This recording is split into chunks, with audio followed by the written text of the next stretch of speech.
So as usual for my swatches, I will be applying them over a very light layer of eyeshadow primer, and I'm using my Urban Decay eyeshadow primer potion. This is just the original version, and I'll be using my Kat Von D shade and light eyeshadow brush for this. I will be using the stiffer side of the brush. And to clean my brush after each swatch, I simply swipe it against a dry, clean hand towel. So what I decided to do is swatch these eyeshadows by column. So we'll go from lightest to deepest, then we'll follow up with the metallic shades. And I think this will be helpful because you'll see the similar shades up against each other so you can make the comparisons.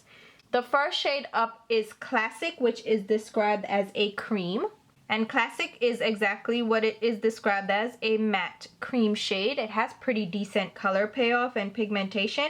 It's more of a yellow toned ivory shade. Then we have the shade Vintage, which is described as an ivory. Vintage is more of a peachy toned ivory shade next to Classic.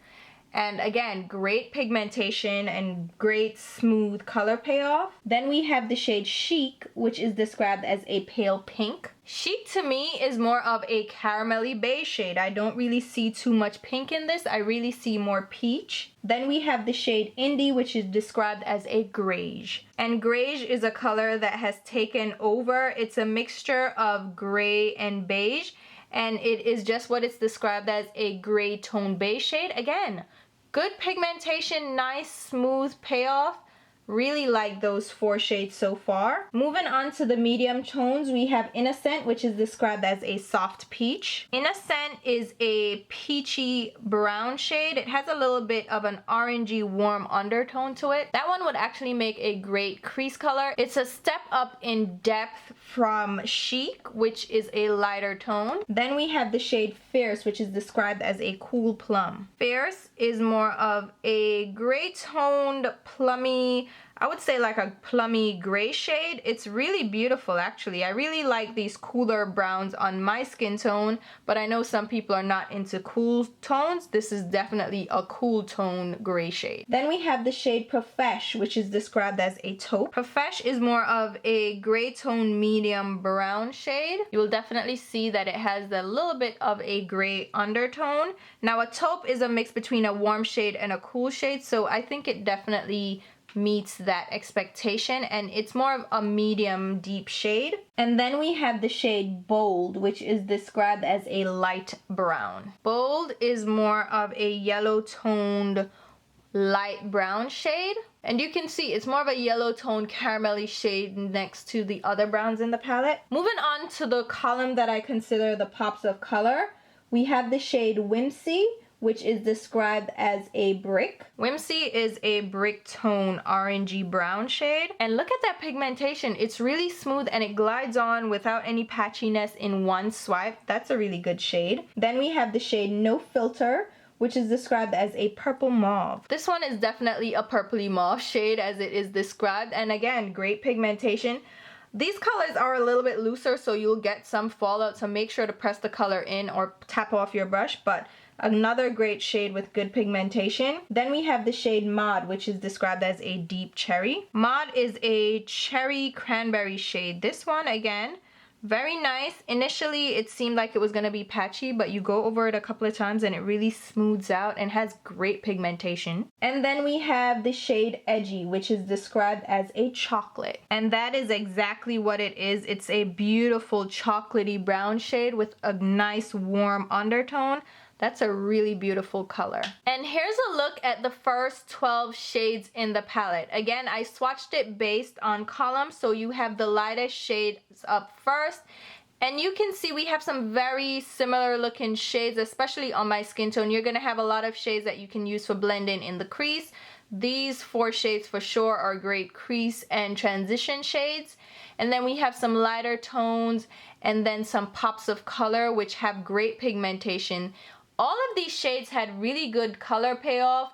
They're a little bit of a looser formula, so you are going to get a lot of kick up in the pan. So just be careful again to tap off your brush, tap off the excess, or really press the brush into the palette. I typically don't have issues with fallout because I just use a dense brush and press the color into the brush and then tap it onto my lids very carefully. Now let's go in with the darker smoky shades. First up we have the shade Smoked, which is described as a dark brown. Smoked is a beautiful, rich, deep, almost blackened espresso brown.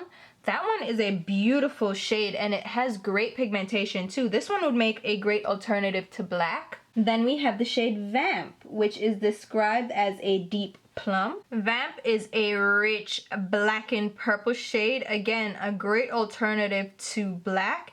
And this one, again, applies very smoothly. Initially, you think you're gonna get a patchy shade, but then it's smoothed out in a couple of swipes. A really rich, great, like deep grape shade. I love this one. Now we have the shade Drama, which is described as a maroon. Drama is a rich, deep burgundy shade.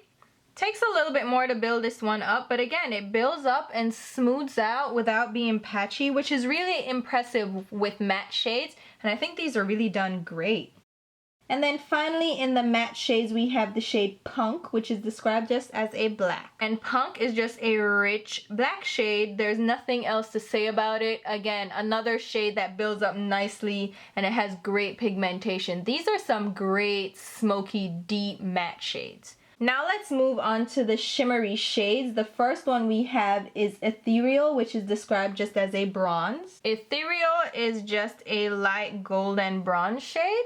It doesn't really pick up intensely at first, but you can definitely layer it up and it gets brighter and bolder and more metallic. Then we have the shade Glam, which is described as a champagne. Glam is exactly that. It's a champagne shade with a little bit of peachy undertone. That one has nice color payoff as well. And then we have the shade Minx, which is described as a shimmering mauve. Minx is definitely a plummy mauve shade. Again, just build it up and look at that color payoff and metallic sheen. It's a really beautiful shade as well. And then last up we have Trendy, which is described as a prismatic teal. Trendy is a duochrome shade with that deep cranberry purple base and that teal overlay. It does pick up very nicely and smoothly again as you build it up.